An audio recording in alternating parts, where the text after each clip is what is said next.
большое влияние, я думаю, что у нас было, соответственно, с турецкой архитектурой. Созвучие есть, это староосманская архитектура, как можно сказать.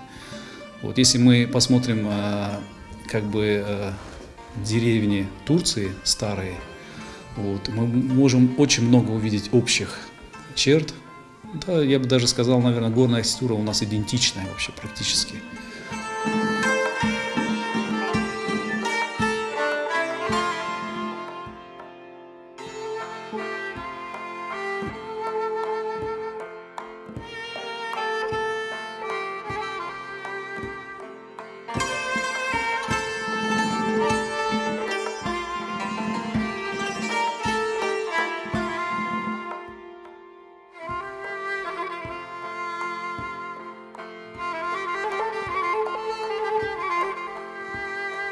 Решили вот с местного камня, с местного материала, вот черепицу, вот в нашем национальном стиле вот решили построить.